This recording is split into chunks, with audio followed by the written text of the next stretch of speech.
Okay. Bismillahirrahmanirrahim. Alhamdulillah Rabbil Alamin. Wassalatu wassalamu ala asyrafil anbiya wal mursalin wa ala alihi wa sahbihi ajma'in. Subhanaka la ilma lana illa ma 'allamtana innaka antal alimul hakim. Rabbi shrah li sekejap ya. Tutup sekejap Linda.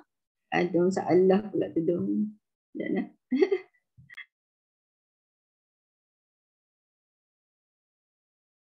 Bismillahirrahmanirrahim. Alhamdulillah sami'un alim min syaitanir rajim. Bismillahirrahmanirrahim. InsyaAllah kita sambung hari ni lah. Kita punya kuliah tadabbur. Alhamdulillah Rabbil Alamin. Wassalatu wassalamu ala asyrafil anbiya wal mursalin wa ala alihi wa sahbihi ajma'in. Subhanaka la ilma lana illa ma 'allamtana innaka antal alimul hakim. Rabbi shrah li sadri wa yassir li amri wahlul 'uqdatam min lisani yafqahu qawli.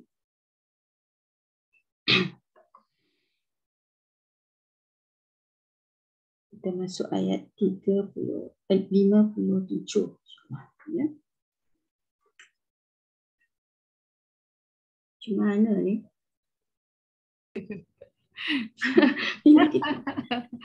Betul lagi tu dah Ustazah tu ah.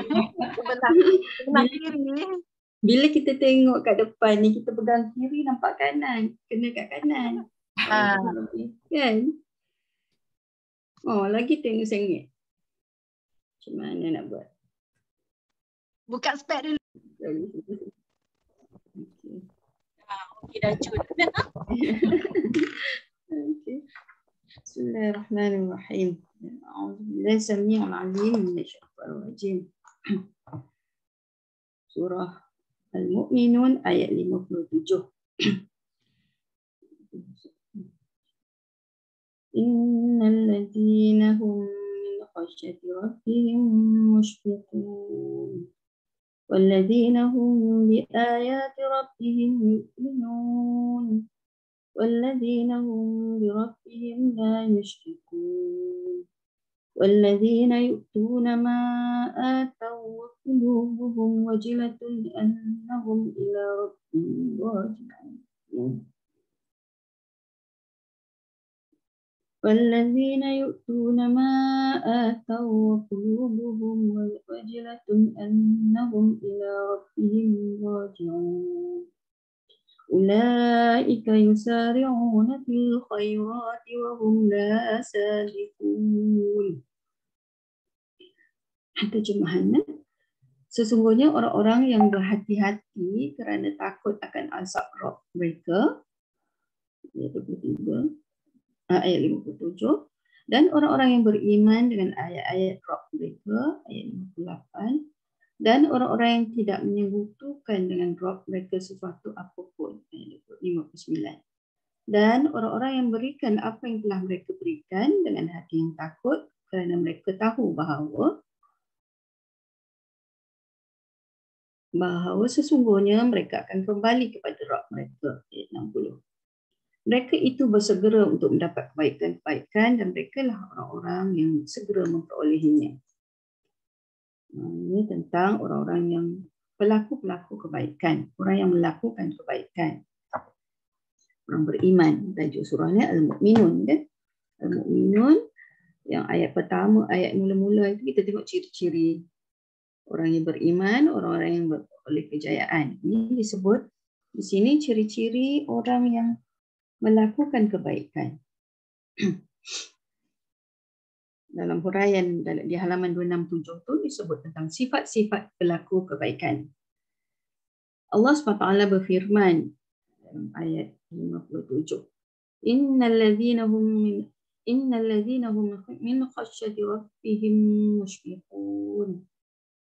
Sesungguhnya orang-orang yang berhati-hati kerana takut akan azab Rabb.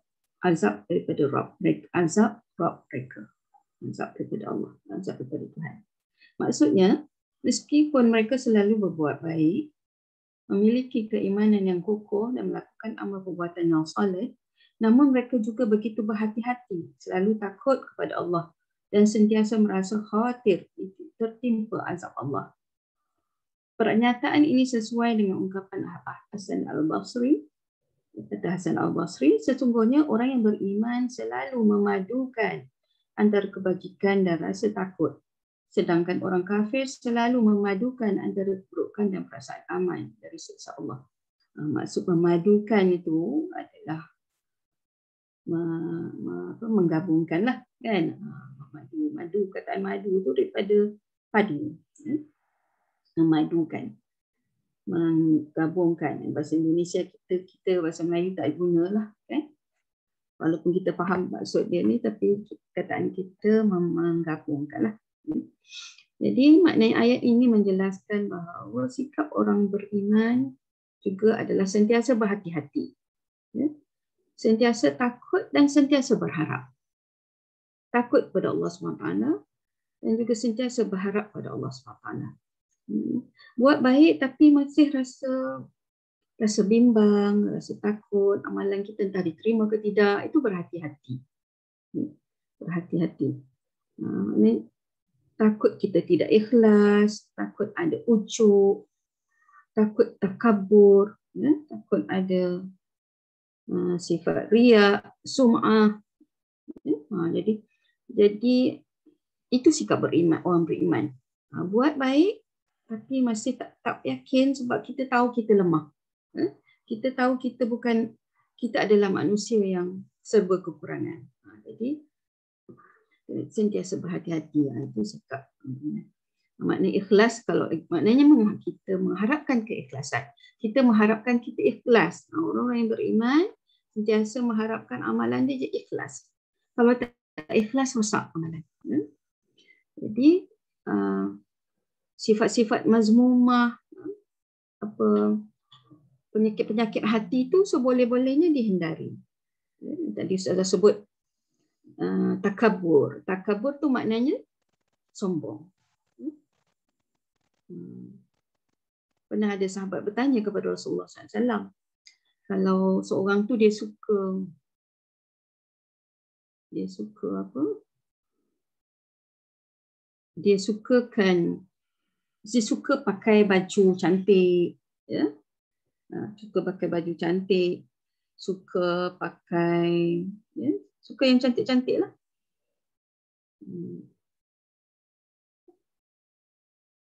Pakai kasut cantik, dan sahabat tanya kepada Rasulullah SAW, adakah itu dikira sombong? Sebab Rasulullah sebut dalam hadis, tidak akan masuk syurga seseorang yang di dalam hatinya ada kesombongan, iaitu takabur, walau sebesar biji sawi. Seseorang bertanya kepada Rasulullah, bagaimana dengan seorang yang suka memakai baju dan kasut yang bagus?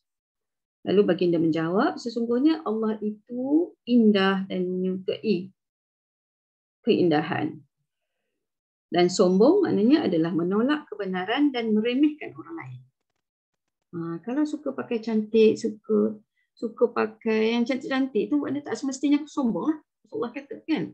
Maknanya sombong tu dia meremehkan orang lain, pandang hina kat orang lain, pandang lekehlah orang lain. Orang bercakap pun ada je tak kena, bagi dia ada apalah ada orang yang macam tu lah. Kalau tengok orang pun, tengok orang miskin pun rasa tak suka. Selalu tanda-tanda sombong ni Rasulullah sebut. Orang antara tanda-tandanya bila tengok orang tua, kanak-kanak, dia rasa tak suka. Sebab orang tua dengan kanak-kanak ni tak ada kepentingan apa. Cabaran lah bagi orang yang berharta, ada rupa, ada harta, orang cerdik, orang pandai. Selalu dia akan pandang orang yang lebih orang yang kurang daripada dia tu, orang pandai, pandang orang lain yang tak pandai lah, orang bodoh. Dia akan rasa kalau ada sifat sombong, dia rasa tak suka. Dia tak suka. Fikir apalah dia orang ni, kenapalah tak pandai-pandai, tak cerdik, itu pun tak tahu, kan? Itu pun tak tahu. Tengok orang miskin, kenapalah dia orang ni malas nak kerja. Miskin pasal malas kerja lah ni. Dia kata benda. Jadi maknanya itu ada ciri-ciri sombong dalam diri. Jadi maknanya walaupun maknanya sombong ni penyakit hati, dia boleh dapat dilihat di pada pelakuan. Ya. Jadi kalau suka yang cantik-cantik, rumah nak bersih, pakai baju nak bersih, beli kasut yang cantik, beli baju yang cantik kerana kita suka cantik. Dan kita suka rasa macam kalau pakai kasut yang mahal sikit tu tahan lama. Kan? Itu ada sebab. Jadi Rasulullah sebut Allah itu indah dan suka keindahan. Kemudian sifat-sifat penyakit hati yang boleh mengganggu amalan kebaikan juga adalah sifat riak. Sifat riak. Riak ni maknanya melakukan sesuatu untuk menunjuk-nunjuk. Tidak ikhlas kerana Allah. Lakukan sesuatu kerana orang lain. Ya? Riak. Orang riak dalam surah Al-Ma'un sebut. Ara'aita alladhi yukazzibu bid-din fadzalika alladhi yad'ul yatim wa la yahuddu 'ala ta'amil miskin wa waylun lil musallin alladhina hum an salatihim sahun alladhina hum yura'un wa yamna'una al-ma'un. Ciri orang riak macam tu, ya. Dia melakukan sesuatu bukan kerana Allah tapi kerana nak tunjuk pada orang lain. Kalau boleh buat apa-apa tu nak orang tahu. Riak. Kalau tak dipuji, rasa tak berapa selesa. Dia buat baik, orang tak balas baik, tak selesa. Itu ada sifat riak lah. Jadi riak ni satu penyakit yang bukan mudah lah. Kita nak jaga. Jadi kena ikhlas lah. Ikhlas tu kena minta kepada Allah SWT supaya Allah ikhlaskan amalan kita. Ikhlas ni benda yang tak nampak. Rahsia dalam hadis qudsi Allah SWT sebut ikhlas tu rahsia antara orang mukmin dengan Allah Taala. Digambarkan ikhlas ni seperti seekor semut yang hitam atas batu hitam, ya? Di waktu malam yang pekat, gelap pekat, dalam gua yang gelap yang tak ada cahaya, kan? Tak ada nampak apalah. Semut tu dah hitam. Maknanya terlalu tersembunyi. Jadi bila rahsia antara kita dengan Allah je lah yang tahu. Ikhlas ni. Jadi kita minta pada Allah lah. Nak jadi orang yang ikhlas, kan? Yang ketiga, yang penyakit hati yang boleh mengganggu amalan kebaikan ibadah kita juga, yang perlu kita takuti ia menyerang kita ialah juga penyakit sum'ah. Sum'ah maknanya suka, ni hampir sama dengan riak tadi, tapi sum'ah ni maksud dia suka dipuji. Ya? Dia suka mendengar ia dipuji, dirinya dipuji. Suka dipuji, suka dapat perhargaan. Suka kalau cerita dia orang dengar. Sum'ah, kataan suka dengar orang kata tentang diri dia. Suka dengar orang kata baik-baik tentang diri dia. Suka dipuji lah. Dia hampir sama dengan riak tadi. Riak tadi nak tunjuk, kan? Yang sum'ah ni suka nak dengar. Suka kalau dengar orang kata, orang puji kita. Suka dengar orang sebut apa-apa kelebihan kita. Telinga, peranan telinga nak dengar. Suka nak dengar. Ya? Jadi maknanya kita kalau buat baik, kalau boleh tak payah ingat kebaikan kita, kan? Kalau kita buat tak baik, itu yang kita kena ingat. Kalau orang buat tak baik kepada kita, seboleh-bolehnya tak payah ingat. Ya? Kalau orang buat baik, kita jangan lupa. Ya? Jadi kalau orang buat tak baik pada kita tu maknanya lupa-lupakanlah. Kan? Ini peranan hati kita, dengar kita dah dengar, ya? Kita dah dengar, kita buat lupalah. Ya? Bukan mudah lah, kan? Kadang-kadang orang kata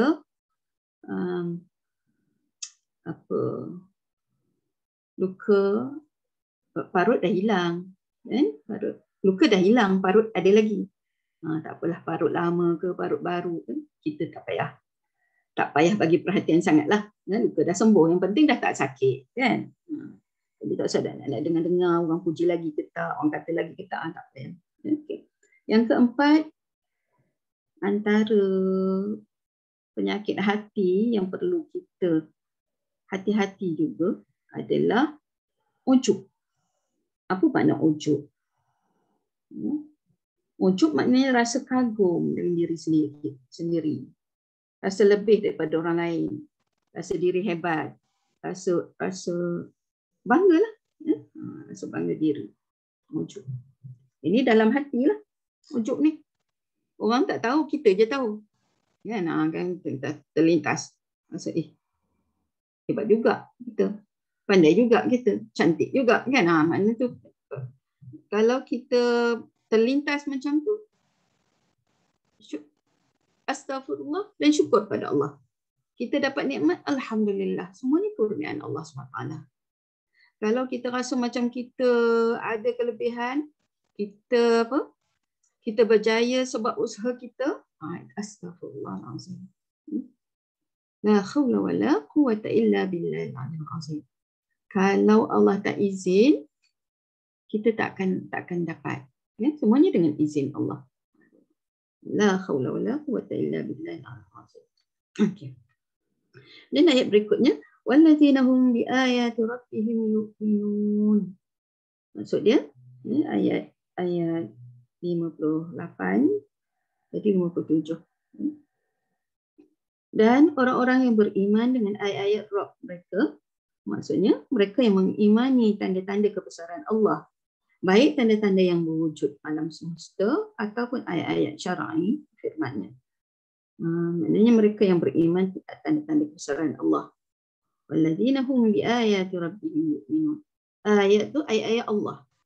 Ayat-ayat Allah sama ada yang kauniyah yang kita boleh lihat langit, lihat alam, lihat pokok, lihat kejadian binatang, kejadian diri kita. Itu ayat-ayat kejadian Allah. Ya. Ayat alam semesta, ayat kauniyah disebut, ataupun ayat Al-Quran itu sendiri. Itu disebut ayat, tanda-tanda kebesaran Allah. Walladzina hum biayati rabbihim yu'minun. Sebagaimana maksudnya huraian ayat ini, sebagaimana ketika mengkhabarkan tentang Maryam alaihissalam, Allah Subhanahu wa taala berfirman, وَصَدَّقَتْ بِكَلِمَاتِ رَبِّهَا وَكُتُبِهِ. Dan dia, iaitu Maryam, membenarkan kalimat-kalimat Rabb-nya dan kitab-kitabnya. Membenarkan kalimat-kalimat Allah, ayat-ayat Allah. Maknanya orang yang beriman, orang yang sentiasa melakukan kebaikan, dia akan melihat ayat-ayat, tanda-tanda kewujudan Allah, kebesaran Allah yang ada di depan mata dia, dalam kehidupan yang dikurniakan oleh Allah SWT. Sama ada segala yang berlaku dalam hidup dia, yang ada dalam kehidupan dia, ataupun daripada ayat Allah dalam Al-Quran. Maknanya dalam Al-Quran, kita baca Al-Quran lah, kita tadabbur Al-Quran. Ya? Dan ayat Allah, maknanya kita melihat segala apa yang ada di depan mata kita, di sekeliling kita, dalam pengalaman hidup kita, kita ambil pengajaran. Lihat tentang dalil-dalil kekuasaan Allah, kebesaran Allah.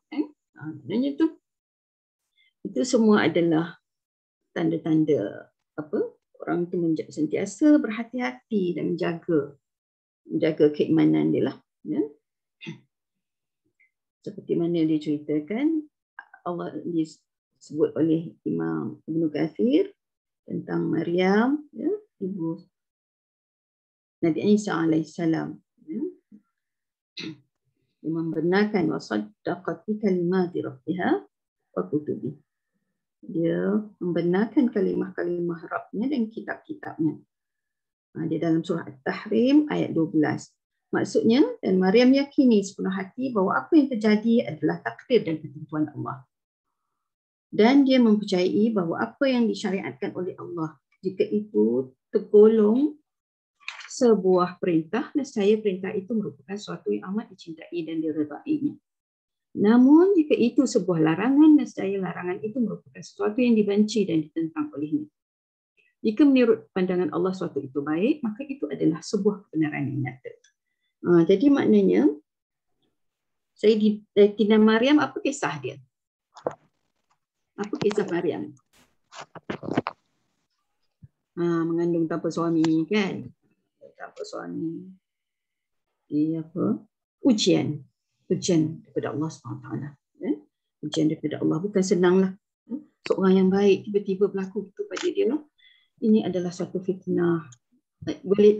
Fitnah ni maksudnya boleh menjadi cabaran pada hidup dia, boleh menjadi halangan kepada boleh menjadi membuatkan dia hilang sabar, boleh menjadikan dia sedih. Itu dikatakan itu boleh jadi suatu fitnah. Tapi ini dia faham ini adalah ujian daripada Allah SWT, kurniaan daripada Allah SWT. Jadi dia yakin kepada Allah SWT dengan melihat, dengan menerima segala ketentuan itu dengan penuh keyakinan. Jadi maknanya apa yang berlaku tu kita fikir, maksud dia. Apa yang berlaku tu difikirkan sedalam-dalamnya, kembali kepada Allah. Kita solat, ambil baca, mencari jawapan dalam ayat-ayat Allah. Itu maknanya kita sentiasa berusaha supaya dekat dengan Allah SWT. Apa saja yang berlaku, semuanya kita kembali kepada Allah. Fikir kenapalah jadi macam ni. Tentu ada sebabnya, tentu ada hikmah kan. Dan kita nak kuatkan keyakinan, kita baca ayat-ayat Allah, kita akan jumpa banyak macam-macam jawapan. Ada kisah orang lain lagi dalam Al-Quran. Ada kisah Nabi-Nabi, ada kisah orang soleh. Macam-macam ujian yang dihadapi oleh mereka. Dan yang paling banyak menghadapi ujian dalam hidup ini adalah para Nabi dan Rasul lah. Dan firman Allah SWT dalam ayat berikutnya, وَالَّذِينَ هُمْ بِرَبِّهِمْ لَا يُشْرِكُونَ. Dan orang-orang yang tidak menyekutukan dengan Rabb mereka suatu apapun. Maksudnya, dan mereka yang tidak menyembah Rabb selain pada Allah bersamanya.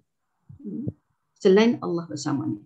Mereka yang mengesahkan Allah dan meyakini dengan segenap hati bahawa tidak ada ilah yang berhak untuk diibadahi, untuk disembah dengan sebenarnya, melainkan Allah. Mereka yang meyakini bahawa Allah adalah Rabb yang Maha Esa. Rabb tempat bergantung, kepadanya segala sesuatu. Rabb yang tidak memiliki isteri atau anak. Rabb yang tidak ada yang setara dan yang sebanding dengannya, apa jua pun. Mana Allah adalah ilah, Allah adalah Rabb. Kita yakin Allah lah yang menjadikan segala-galanya. Yang menghidupkan, yang mematikan, yang memberikan perlindungan. Yang mendidik kita, yang mengatur kehidupan kita, yang mengarah kehidupan kita. Itu Allah adalah Rabb. Kita yakin itu maknanya Allah adalah Rabb. Macam-macam jadinya. Okey. Allah adalah Rabb dan Allah juga adalah ilah. Allah adalah ilah. Maknanya bila kita yakin Allah adalah Rabb, kita sembah hanya pada Allah. Itu maknanya kita sujud hanya pada Allah, itu kita menerima Allah sebagai ilah dan Allah sebagai Rabb dan Allah sebagai ilah. Dan firman Allah SWT lagi, وَالَّذِينَ يُؤْتُونَ مَا آتَوْا وَقُلُوبُهُمْ وَجِلَةٌ أَنَّهُمْ إِلَى رَبِّهِمْ رَاجِعُونَ. Dan orang-orang yang memberikan apa yang telah mereka berikan dengan hati yang takut. Kerana mereka tahu bahawa sesungguhnya mereka akan kembali kepada Rabb mereka. Maksudnya, mereka yang menyerahkan sebuah pemberian kepada orang lain, saya khawatir dan merasa takut bila pemberiannya tidak diterima oleh Allah. Maknanya, memberikan sesuatu kepada orang lain, rasa bimbang, takut Allah tak terima. Takut kita tak ikhlas. Kan? Perasaan seperti itu mereka hadirkan kerana khawatir dalam melakukan sebuah kelalaian, dalam melaksanakan syarat-syarat pemberian yang benar yang diterima Allah seperti ikhlas. Ikhlas ke? Ataupun kita bagi kerana kita terpaksa bagi, kerana terpaksa, ataupun kita bagi kerana memang kita dah tak suka benda tu, kita bagi kat orang, kita takut kan bila ada sifat-sifat macam tu, nanti pemberian itu tidak diterima oleh Allah SWT sebagai sedekah, sebagai infak. Hal seperti ini merupakan langkah kehati-hatian, langkah berhati-hati dan waspadalah, kehati-hatian dan kewaspadaan. Sebagaimana digambarkan oleh sebuah hadis yang diriwayatkan oleh Imam Ahmad dari Aisyah radhiyallahu anha, bahawa ia berkata, wahai Rasulullah, firman Allah, walladzina yu'tuna ma ataw wa qulubuhum wajilah. Dan mereka yang memberikan apa yang mereka berikan dengan hati penuh rasa takut. Apakah yang dimaksudkan dengannya? Apakah yang dimaksudkan dengannya adalah seorang yang mencuri, berzina dan meminum khamar sementara ia merasa takut kepada Allah. Ini Aisyah. Aisyah bertanya kepada Rasulullah. Faham tak ayat ni? Hadis ni. Aisyah bertanya kepada Rasulullah, adakah ayat ini yang dimaksudkan dengan ayat ini adalah bila seorang tu mencuri, berzina, minum khamar, kemudian dia takut kepada Allah. Rasulullah sallallahu alaihi wasallam menjawab, لا يا بنت أبي بكر يا بنت الصديق ولكنه الذي يصلي ويصوم ويتصدق وهو يخاف الله عز وجل. Kata Rasulullah sallallahu alaihi wasallam, bukan wahai putri Abu Bakar, wahai putri As-Siddiq. Rasulullah sebut nama Aisyah dengan gelaran yang mulia lah. Wahai putri Abu Bakar, wahai putri As-Siddiq. Justru yang dimaksudkan adalah orang-orang yang melaksanakan solat, puasa dan sedekah seraya mereka serasa takut kepada Allah. Buat amal ibadat, takut tak sempurna, takut Allah tak terima. Kan? Takut ada di dalam tu unsur-unsur yang tadilah, unsur riya, unsur tidak ikhlas, sum'ah, kan? Ataupun ada niat-niat lain lah. Ataupun ada kekurangan lain, buat tak sempurna. Itu maknanya sentiasa takut. Takut solat kita entah macam mana lah solat kita tak khusyuk. Entahkah ada yang Allah tak terima, ada kita lalai, lewat buat solat lewat waktu. Pernah kita solat tapi dulu pernah kita tak solat. Itu antara benda-benda kebimbangan lah kan. Puasa sempurna ke tak sempurna, ikhlas ke tidak, sedekah, kita sedekah ikhlas atau tidak, kita beri cukup ke tidak. Cukup tu lah yang itu lagi jauh lah kan. Kita beri itu apa, padan ke tidak dengan nikmat yang kita dapat.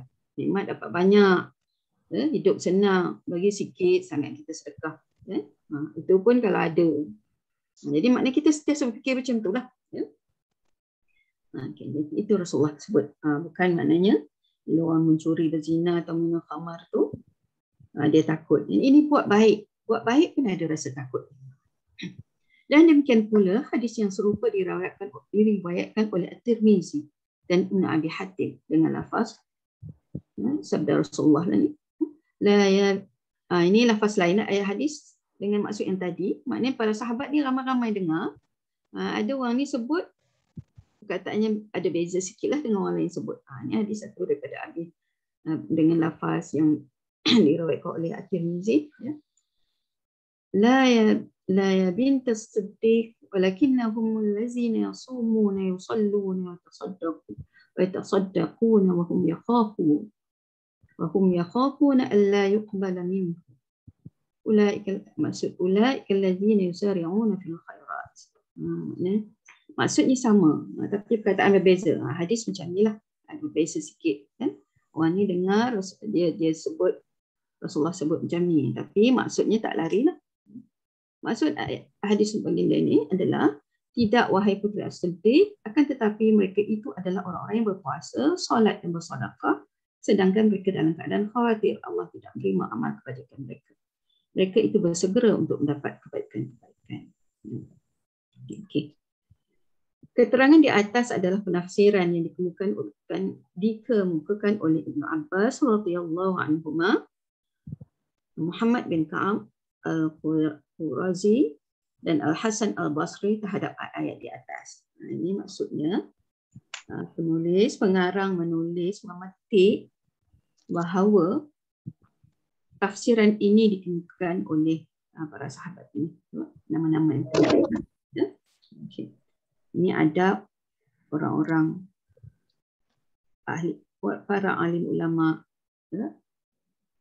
para sahabat, para tabi'in, para ahli tafsir, ahli hadis. Mereka bila memetik hadis Rasulullah, memetik ayat Al-Quran, memberikan pandangan, mereka sebut kan, kita sebut siapa kata, siapa sebut ini, siapa Quraisy ini.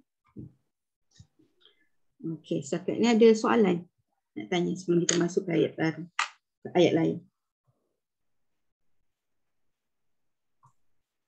Kalau tak ada, ya. Fatihah ni nak tanya yang tadi sifat-sifat penyakit hati tu, kalau contoh yang sum'ah tu kan, kalau dengan keluarga kira sum'ah juga ke Ustazah? Contohnya macam mana? Macam contoh, baguslah kau ni buat kerja, macam tu lah. Tujuan kita, kalau makin dipuji, lagi dia buat kerja tu, macam tu. Tujuan kita puji tu untuk apa? Untuk dia buat kerja macam lagi bagus lah. Anak ke, adik ke kan, kita bagi semangat, motivasi. Itu tidak semestinya tak boleh lah, ya. Tapi puji ni tak selalunya tidak digalakkan sangatlah. Kalau kanak-kanak tu kita bolehlah kan, bolehlah kita nak bagi semangat kat dia. Sebab dia tak pandai lagi nak sum'ah pun, nak riak pun kan. Kalau orang dewasa, jika dia ada akhirnya lahir sifat-sifat tu, kita turut berdosa. Bila kita puji, dia rasa macam rasa bangga kan, rasa bangga diri tadi lah, sum'ah tadi. Ya? Rasa ujub. Jadi kalau dia bangga dalam hati je Ustazah. Dia bangga dalam hati, kita pun tak tahu kan. Tapi itu ada sumbangan kita di situ. Sebab tu puji tidak digalakkan sangat. Alhamdulillah, syukur kita kata kan. Kita selit dengan kalimah macam tu lah. Syukur, mudah-mudahan berkat apa yang dibuat kan. Kita selit macam tu supaya kesempatan syaitan nak masuk tu tak ni lah kan. Jadi kalau budak-budak tu dia tak pandai lagi, kanak-kanak kan, dia tak pandai lagi nak apa, nak sombong, nak riak kan. Boleh lah.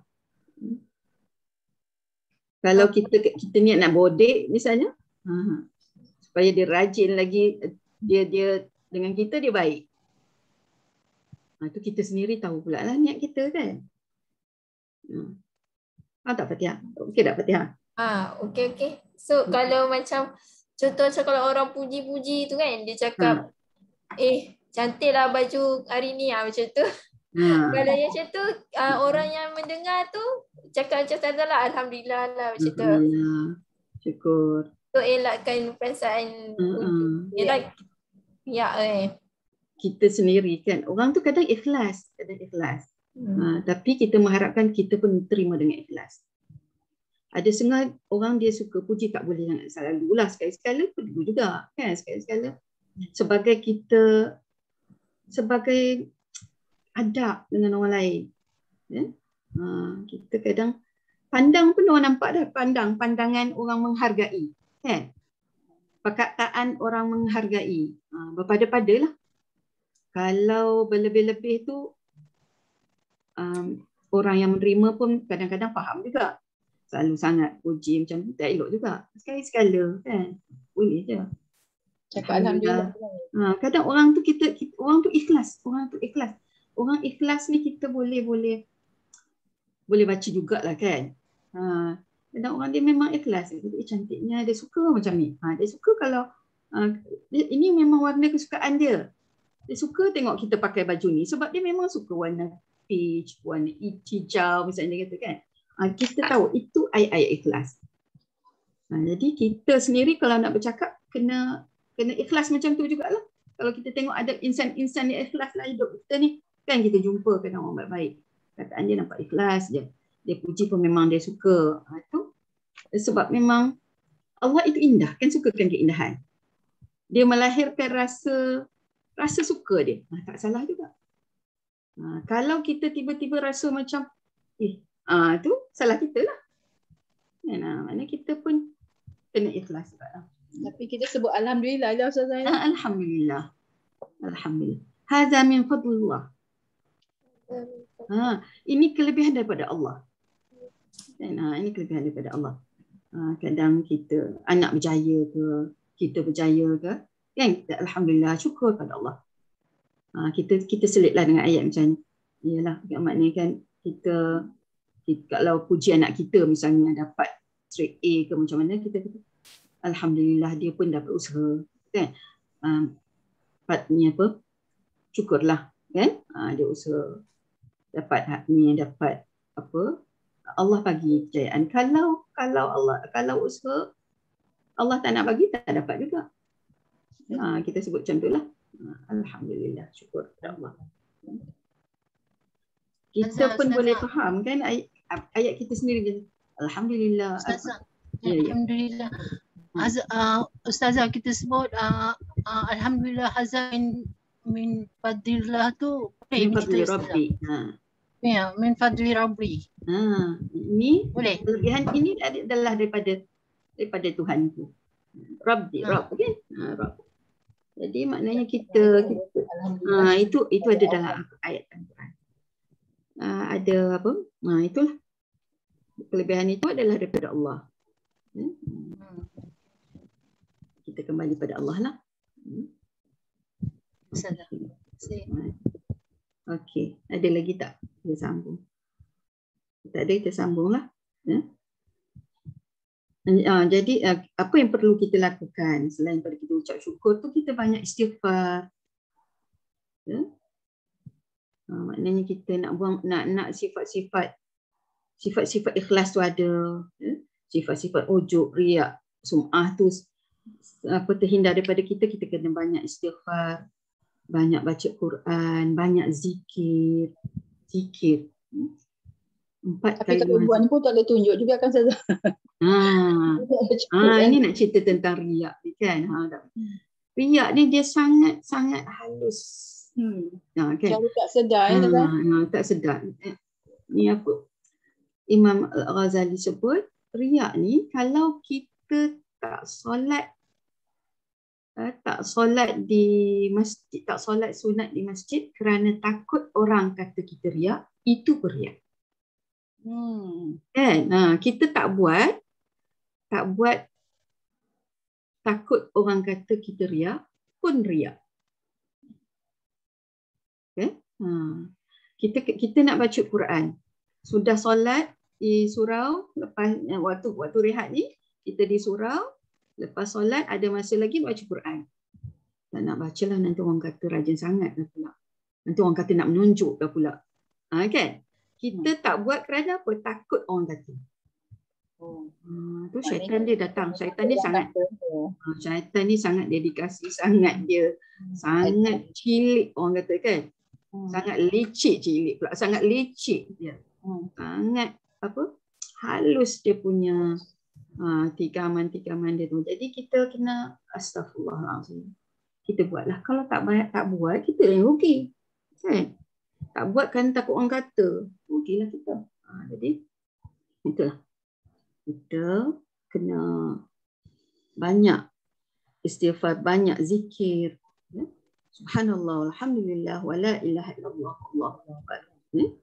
Rajin puasa, bangun malam, nak kuatkan keimanan kita. Okey. Kita sambung sikit baca ayat ni. A'udzubillahi samii'il 'aliim minasyaitonir rajiim. Wa la nukallifu nafsan illa wus'aha wa ladaina kitabun yantiqu bil haqq wa huwa la yuzlamun. Bal qulubuhum fi ghamratin min hadha wa lahum a'malun min duni dhalik ولهم أعمال من دون ذلك هم لها عاملون حتى إذا أخذنا مترفيهم بالعذاب إذا هم يجأرون لا تجأروا اليوم إنكم منا لا تنصرون قد كانت آياتي تتلى عليكم فكنتم على أعقابكم تنكصون مستكبرين به سامرا تهجرون. Ayat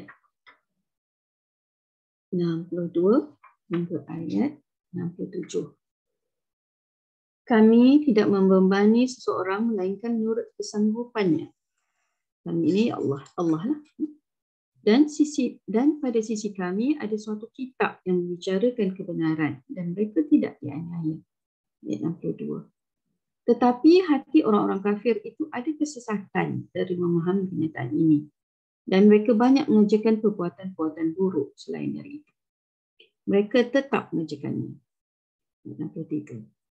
Hingga apabila kami timpakan azab kepada orang-orang yang hidup mewah di antara mereka, dengan serta-merta mereka memekik minta tolong.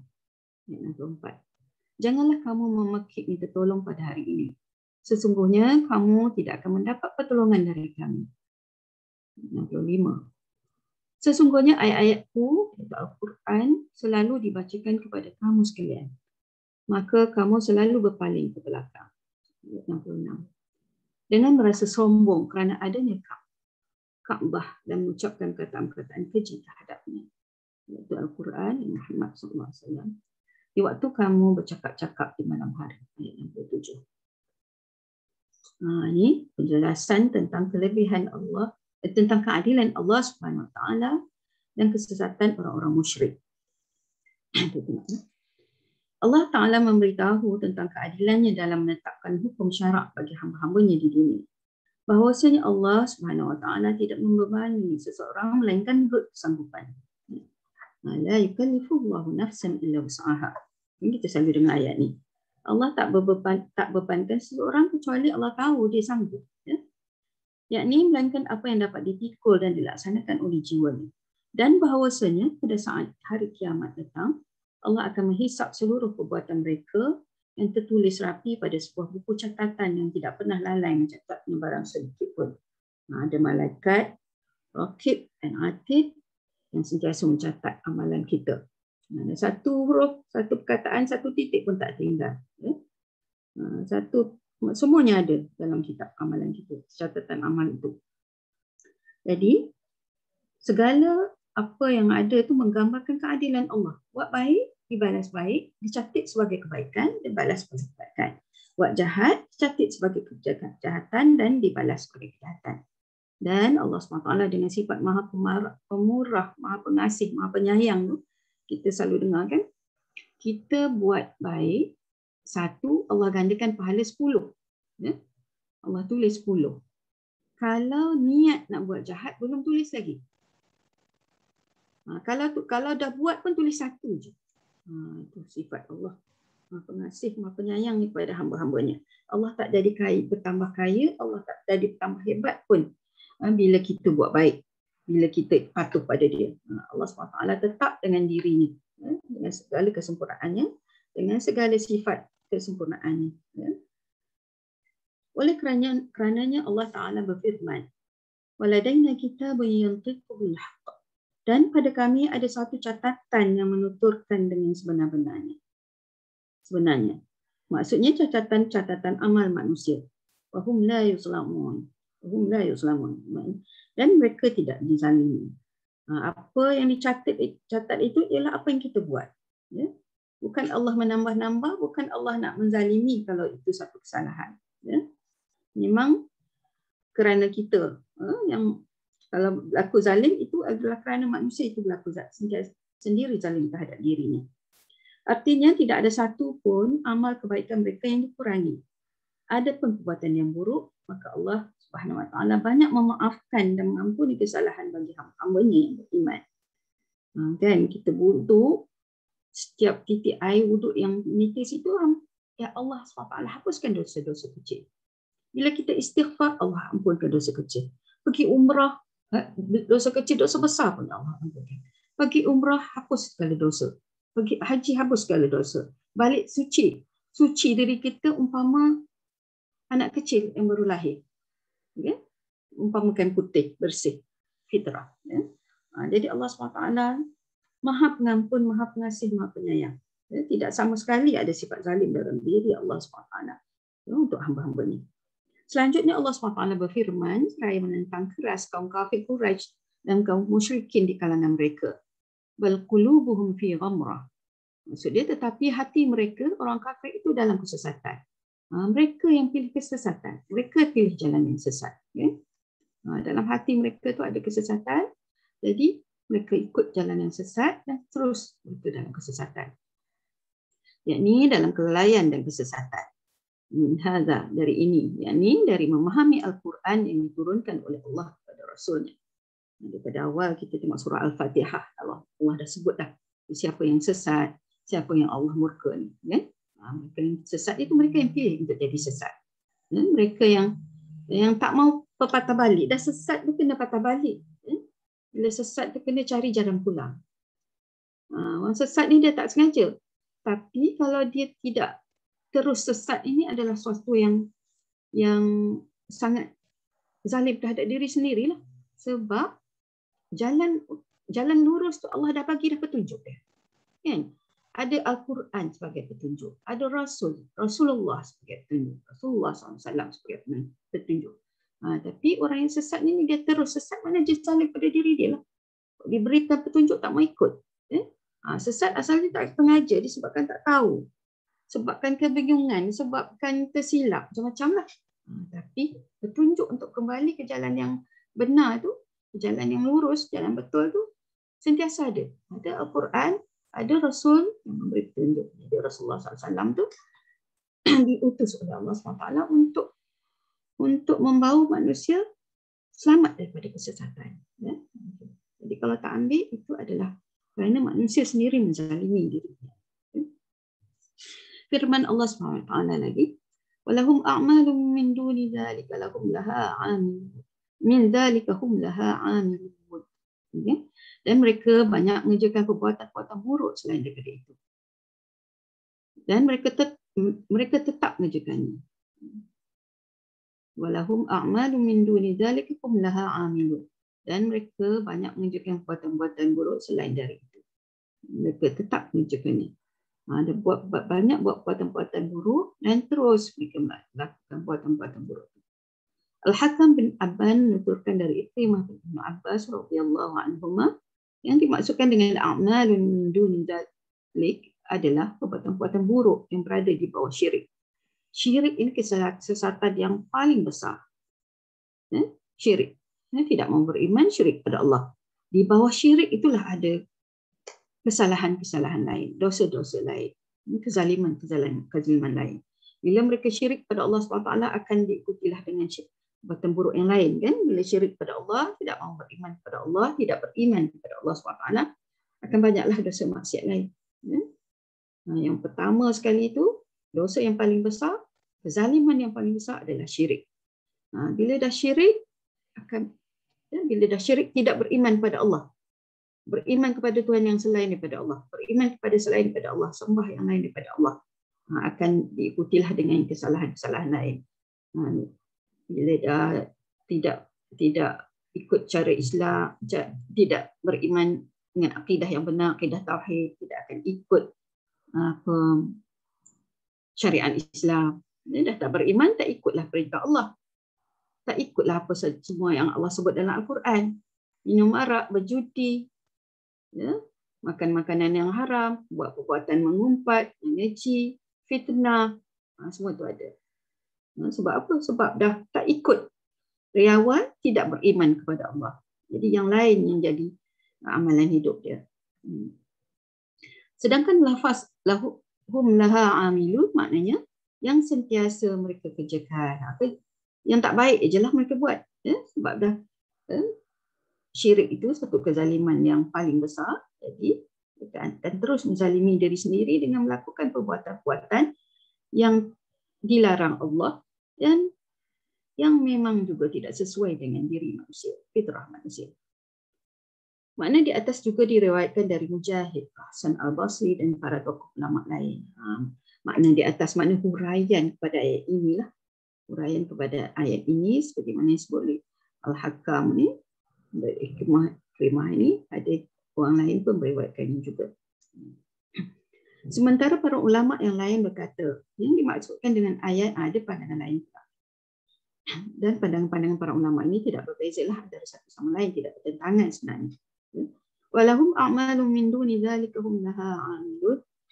dan mereka banyak mengerjakan perbuatan-perbuatan buruk seperti itu, mereka tetap mengerjakannya, adalah sungguh telah dituliskan kepada mereka amal-amal perbuatan buruk yang pasti mereka lakukan sebelum kematian mereka, agar ketentuan azab dari Rabb betul-betul terbukti kebenarannya.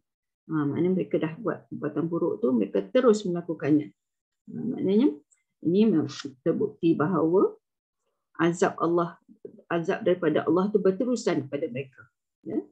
Allah terus, ya? Selagi mereka tidak bertaubat, mereka terus melakukan kesilapan, kesalahan, sesat, dan ya, maknanya Allah tak beri tunjuk hidayah lah. Ya? Pendapat seperti ini dikemukakan pula oleh Muqatil bin Hayyan, As-Suddi dan Abdul Rahman bin Zaid bin Aslam. Pendapat terakhir inilah yang lebih kuat, accurate dan tepat pada pandangan. Ini tafsiran para ulama. Yang atas pun betul, yang tadi, yang kedua pun boleh betul. Dan ikut implikasi dia kata pendapat yang bawah ni, yang kemudian ini adalah lebih tepat, maknanya lebih kuat. Lebih kuat maknanya orang yang melakukan kesalahan itu dia akan terus melakukan kesalahan yang membuktikan bahawa Allah SWT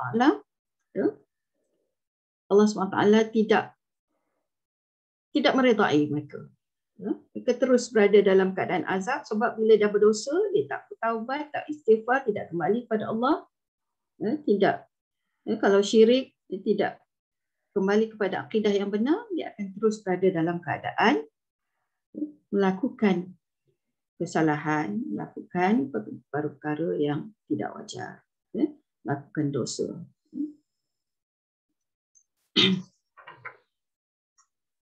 Kita berapa dah?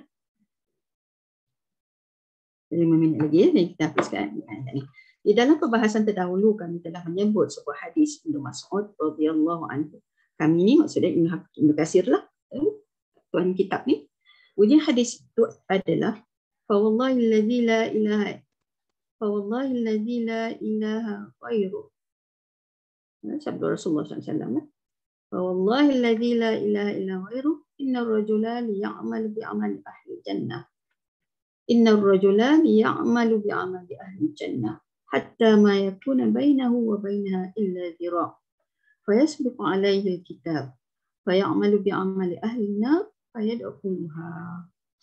Maksud dia, demi Allah yang tidak ada ilah yang berhak diibadahi, disembah dengan sebenarnya selain dia, sesungguhnya salah satu di antara kalian selalu beramal dengan amal perbuatan ahli syurga hingga tidak ada jarak antara dirinya dengan syurga kecuali hanya satu hasta sahaja. Namun catatan takdir mendahuluinya. Lalu ia mengamalkan amalan penghuni neraka dan ia pun memasukinya. Maksud dia, kita tambah dengan ayat ni. Firman Allah, maksudnya tadi, menjelaskan huraian tadi ni, dia bawa hadis Rasulullah yang menyebut bahawa orang tu dia buat baik, kemudian sesungguhnya salah satu, kemudian dia demi Allah yang tidak ada ilah yang berhak diibadahi dengan benar selain dia, sesungguhnya salah satu di antara kalian selalu beramal dengan amal perbuatan ahli syurga hingga tidak ada jarak antara dirinya dengan syurga kecuali satu hasta sahaja. Namun catatan takdir mendahulunya, lalu ia mengamalkan amalan penghuni neraka dan ia pun memasukinya. Hadis ini telah sering disebutkan, diriwayatkan juga oleh Al-Bukhari. Maksud dia, orang ni selalu buat baik. Dia orang yang baik. Tapi ditakdirkan, di akhirnya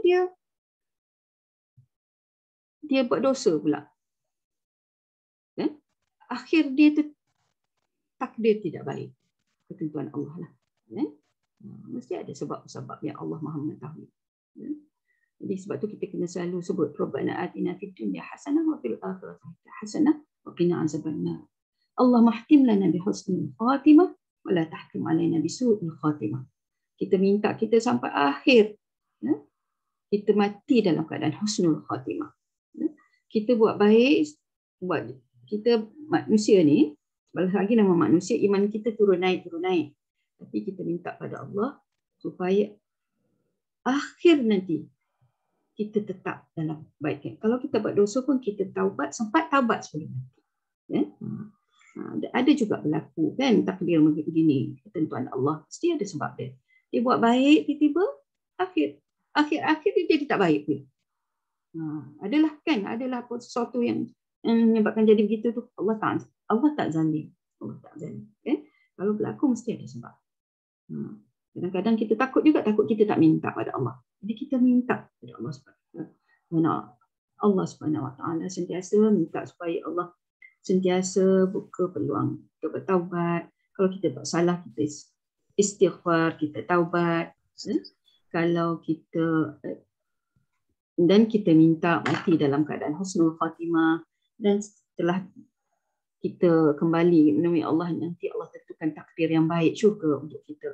Kena minta kan, semuanya di dalam tangan Allah. Kita minta. Tanya Ustazah, boleh Ustazah? Boleh. Ustazah, boleh tak kita berdoa selepas sembahyang kan? Ya Allah, berilah aku, kurniakan aku syurgamu dan kurniakan aku pengakhir yang baik dalam kehidupanku. Selepas setiap kali sembahyang. Boleh? Kena minta kan? Kita boleh minta kan? Doa dalam bahasa kita ke? Dalam bahasa kita lah. Kita minta syurga. Kita cakap India. Ustazah, layak tak kita macam tu? Macam mana jadi tak tahu apa. Ustazah, layak tak diri kita meminta macam tu kepada Tuhan? Ayat kita macam mana tadi? Ya Allah, kurniakanlah kepadaku syurgamu dan berikanlah kepadaku pengakhiran yang baik dalam kehidupanku. Kita dah suruh minta. Kita memang patut minta. Allah suka kita minta. Ya, macam Ustazah. Dalam bahasa kita kan, Rabbana atina fid dunya hasanah lah tu. Rabbana atina fid dunya hasanah wa fil akhirati hasanah wa qina azabannar. Kan kita minta syurga. Minta. Hari tu kita ada jumpa. Allah suruh minta, kalau minta Rasulullah suruh minta syurga Firdaus. Ya. Minta syurga Firdaus lagi. Kan ini syurga yang terbaik. Ya. Okey Ustazah, terima kasih. Sama. Okey. Takatlah tu lah kot kan. Kita berhenti sebab panjang lagi ni. Ayat ni insya-Allah kita sambung nanti. Jadi itulah. Kita kena selalu minta. Kita tak tahu takdir untuk kita. Allah dah tahu semua tentang kita.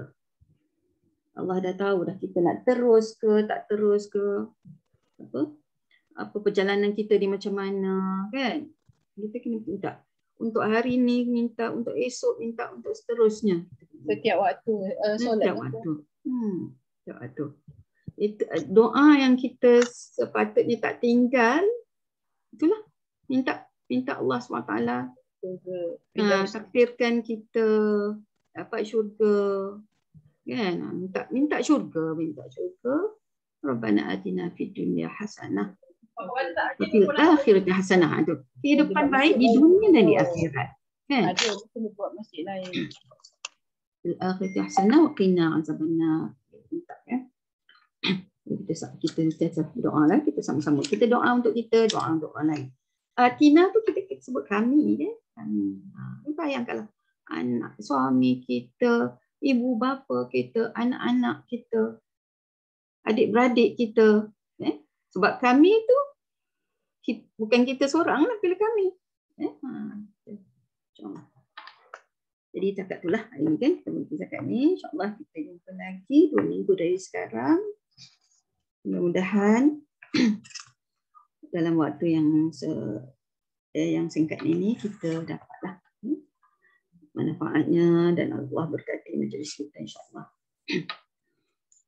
Diakhiri dengan subhanakallahumma wa bihamdika asyhadu an la ilaha illa anta astaghfiruka wa atubu ilaik. Sallallahu ala sayyidina Muhammad wa ala alihi wasallam. Alhamdulillahirabbil alamin. Doa sikit. A'udzubillahi minasyaitonir rajim. Bismillahirrahmanirrahim. Alhamdulillahirabbil alamin hamdan hamidin hamdan syakirin hamdan yuwafi ni'amahu wa yukafi mazidah. Ya Rabbana lakal hamdu kama yanbaghi jalali wajhika wa 'azimi sultanik. Allahumma shalli wa sallim ala sayyidina Muhammad wa ala alihi wa sahbihi ajma'in. اللهم إنا نسألك سلامة في الدين وعافية في الجسد وزيادة في العمر وبركة في الرزق وتوبة قبل الموت ورحمة عند الموت. اللهم هون علينا في سكرات الموت ونجاة من النار عند الحساب. اللهم اغفر لنا ذنوبنا ولوالدينا وجدنا جداتنا ومشايخنا وأزواجنا لأبنائنا لإخواننا ولمن أوصانا بالدعاء ولمن أحسن إلينا جميع المسلمين والمسلمات برحمتك يا أرحم الراحمين. اللهم أرنا الحق حقا وارزقنا اتباعه وأرنا الباطل باطلا وارزقنا اجتنابه. ربي زدنا علما وارزقنا فهما. ربنا لا تزغ قلوبنا بعد إذ هديتنا وهب لنا من لدنك رحمة إنك أنت الوهاب. اللهم احكم لنا بحسن الخاتمة ولا تحكم علينا بسوء الخاتمة. ربنا آتنا في الدنيا حسنة وفي الآخرة حسنة وقنا عذاب النار. وصلى الله على سيدنا محمد وعلى آله وصحبه وسلم. سبحان ربك رب العزة عما يصفون وسلام على المرسلين والحمد لله رب العالمين. تقبل الله منكم. Terima kasih. Sama. Terima kasih Ustazah. Assalamualaikum semua. Waalaikumsalam. Tak lama lagi nak tahun baru dah kita ya. Ya. Okey. Assalamualaikum warahmatullahi wabarakatuh. Tak tahulah macam mana Linda tudung kat ni. Pelik. Okey Ustazah. Okey. Okey, bye Ustazah. Okey. Assalamualaikum. Salam.